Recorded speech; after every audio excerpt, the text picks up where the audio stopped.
Silinga bomumanyi. Nze bazadde bange balaba nga sisaana. Ne bansula mu kasasiro. Bo ne bavuga emmotoka yammwe ne bagenda.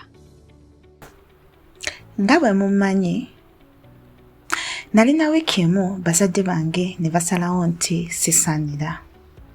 Tebantwala mu kifo ky'abamulekwa, tebandeka mu ddwaliro, wabula banteeka mu kasasiro, bo ne bavuga ne bagenda. Amannya gange nze Emily Kakooza, era nga tonnaba kwegomba kyendi, neetaaga otegeere bye kyantwalira okutuuka wano. Nedda, si bye kyantwalira, wabula bye kyatwalira omusajja yali anjagala, kubanga tewali muntu mulala yandikikoze. Naye nja kumutuukako mu maaso awo. Wabula mu kusooka, kambabulire ku lunaku obulamu bwange lwe bwakyuka mu maaso ga kamera. Olunaku omuntu gwe nali simanyi lwe yafukamira ku bigere byange ne yeeyita maama wange. Era olunaku lwe nalina okulondako wakati w'ebyensi bye yali essuubira ne bye nali mmanyi ti bituufu. Tuula nange, kino tekijja kuba kyangu, naye kyaddala. Nzijjukira nga ntambula ku TV eyo ne mpulira ekintu kye nali nkoledde emyaka emingi okufuna emirembe. Ekika kyange eky'engoye baali bakiyita Amara by Emily. Kyali kyakafulumira mu magazini 3 ez'omu buvanjuba bwa Africa. Abantu baali boogera erinnya lyange mu bisenge bye nali siyingirangamu. Era nali awo ku TV y'eggwanga nga nsabibwa okunyumya olugendo lwange mu bizinensi. Purezenta yamwenya n'ambuuza, Emily, kino wakizimba okuva mu butabeera na kintu kyonna okuggyako okutereka ssente, ekirooto kyo n'ekyalaani, kiwulikika kitya? Namuddamu n'essanyu, kiwulikika nga obwenkanya, si ku lwange wabula ku lwa taata. Mwattu, nali ntegeeza buli kigambo, kubanga bulijjo bwe njogera ku taata mba ntegeeza buli kimu.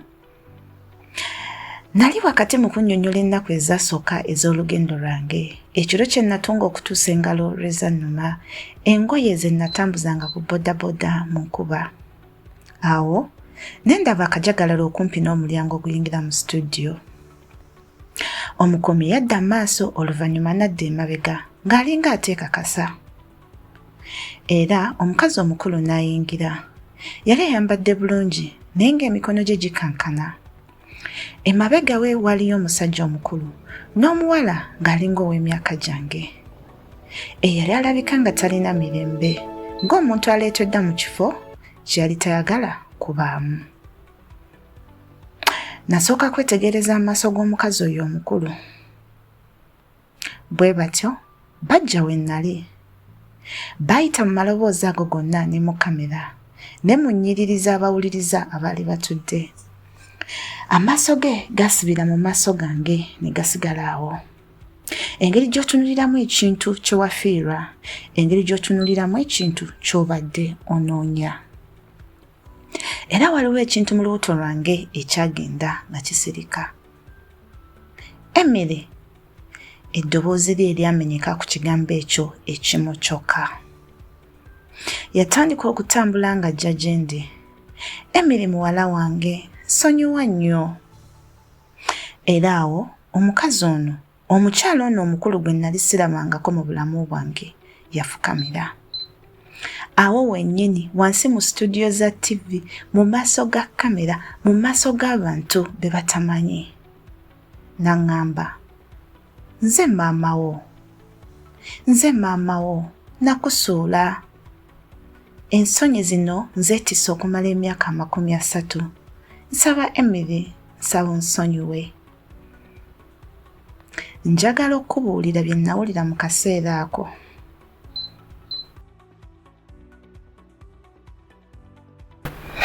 Kubanga abantu abalowooza nti bakumanyi, balowooza nti ekyo kyali ky'amaanyi, balowooza nti ekintu eky'edda era eky'obulamu kyazuukuka munda mu nze, nti nawulira okusikako omusaayi nga kukoowoola omusaayi. Nedda, kye nawulira kwe kusirika. obusirisi obw'amaanyi era obunnyogovu, ekika ekitava mu kuziira wabula okuva mu kutegeera obulungi. Akaseera kano nali nkabaddemu mu birowoozo byange emirundi mingi okumala emyaka, era nali neebuuza kiki kye ndiwulira, era kati nali mmanyi.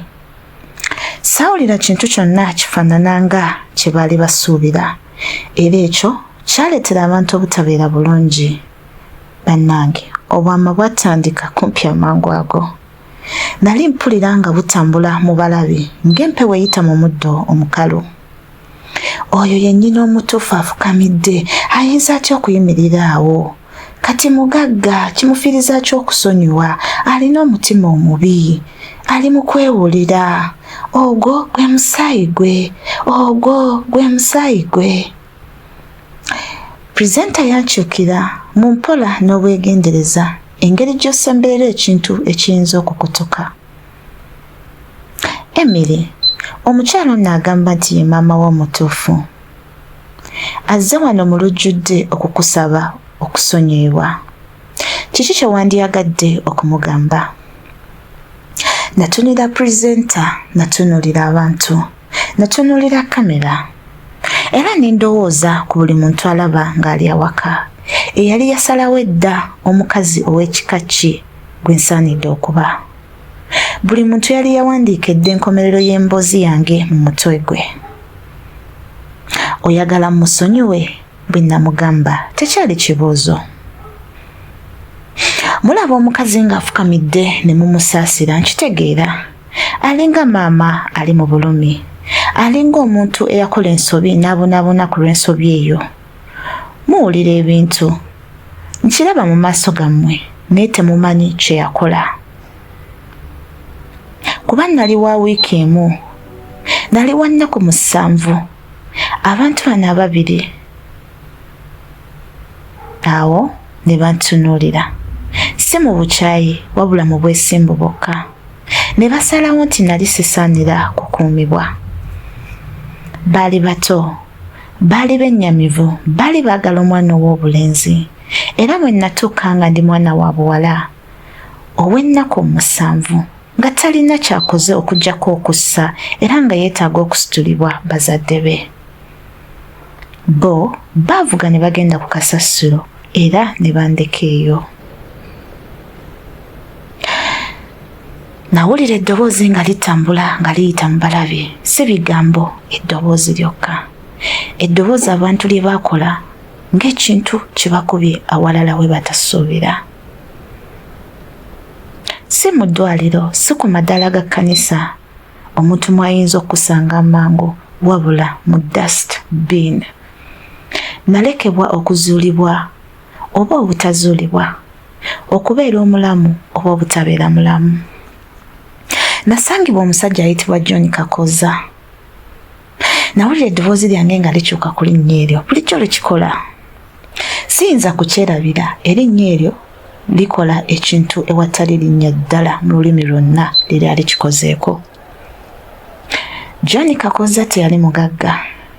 Yetikkanga n'okutikkula ebyamaguzi okweyimirizaawo, ebintu ebizito buli lunaku. Mu musana ne mu nkuba emikono gye gyali gikaluba. Omugongo gwamuluma. Teyalina bingi, naye baamuleetera amawulire g'omwana omuwala eyasangiddwa mu kasasiro. Yantunuulira n'atalaba mugugu, wabula yalaba omwana. Ye ne mukyala we maama bantwala awaka, bampa erinnya lyabwe, bampa buli kye balina, nga si kinene mu ssente naye nga buli kimu mulaavu. Maama yansibanga enviiri zange, yannyimbiranga, yampitanga omwana wange, yanfuula ng'omwana asinga okwagalibwa mu nsi. Bwe nali wa myaka 10 maama yalwala terminal cancer. Abasawo bamuwa emyezi 3. Ssente eyo nkyagiwulira buli bwe njogera era ne kati, wadde wayise emyaka gino gyonna. Wabula nga wabulayo omwezi gumu afe, maama yali mugonvu era nga mukoowu nnyo. bw'atyo yampita mu kisenge kye.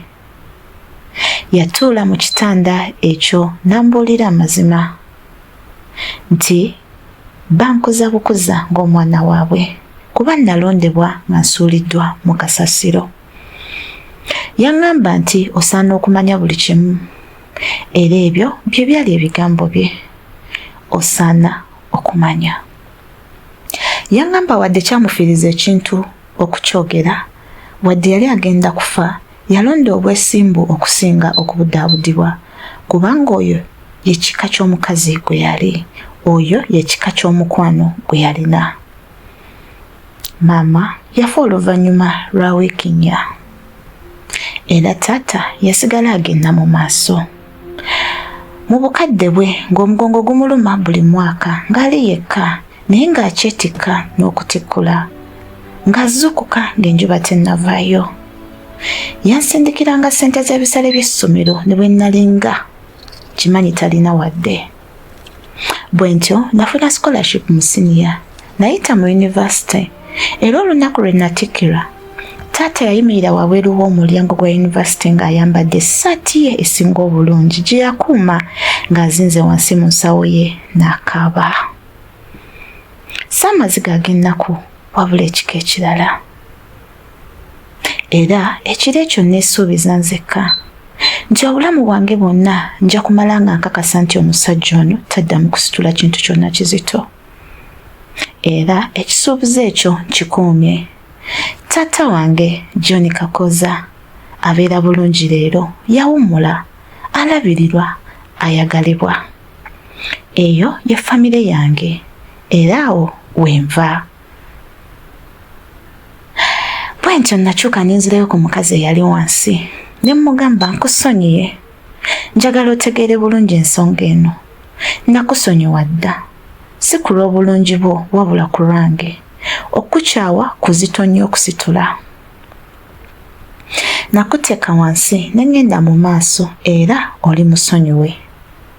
Namutunulira mu maaso ne mmugamba nti naye okusonyiwa si kugatta. Okusonyiwa tekitegeeza nti ommanji okukwatagana. Tosobola kuleka mwana wa wiiki emu mu kasasiro n'okomawo ng'ali ku TV ne weeyita nnyina. Maama wange yafiira ku kitanda mu Kampala nga nsabira. Oyo ye maama wange era bulijjo ajja kuba maama wange. N'omusajja yasitula emigugu emizito ng'omugongo gwe gumenyese nsobole okutuuka wano wendi. Oyo ye kitange, erinnya lye ye John Kakoza era nze mpitibwa erinnya lye kubanga ndyenyumirizaamu. Tewali kijja kukyusa ekyo. Si maziga, si TV, si bantu abategeeza kyensaanidde okuwulira. Awo olwamala natunulira muwala waabwe omuto, muwala waabwe gwe baatereka, muganda wange gwe nali simanyi nti nina.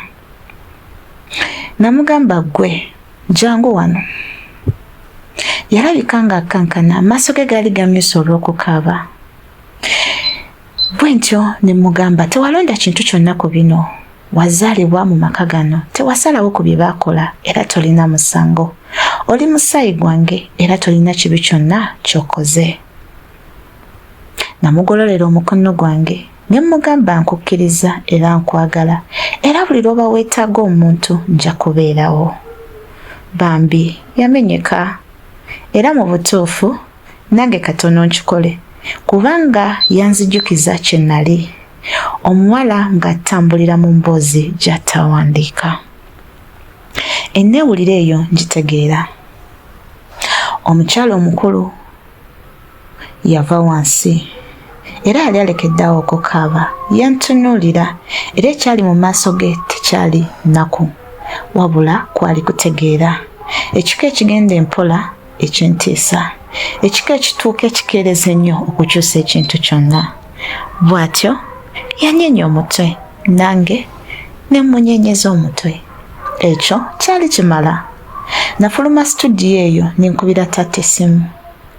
Taata bwe nagamba nga nkutte essimu era nampita bwana ngamba wangi mwana wange, omwana wange.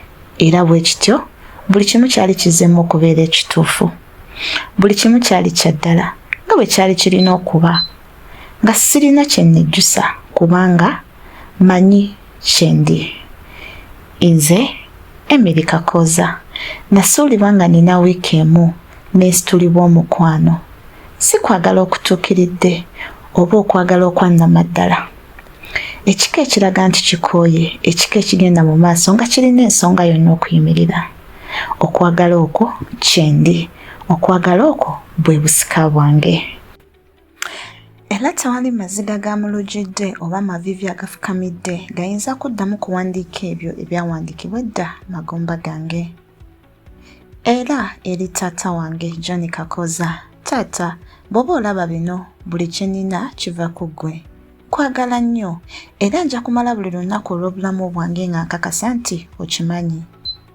Kati njagala okubaako kye mbabuuza nga sinnagenda. Owulidde emboozi yange? Kale mbuulira. Era beera mwesimbu eri ggwe kennyini ng'oddamu. Singa walinze ng'oyimiridde mu studio eyo wandikoze ki? Leka ekyokuddamu kyo mu comments nzisoma. Era emboozi yo nayo nsonga. Teweerabira to subscribe.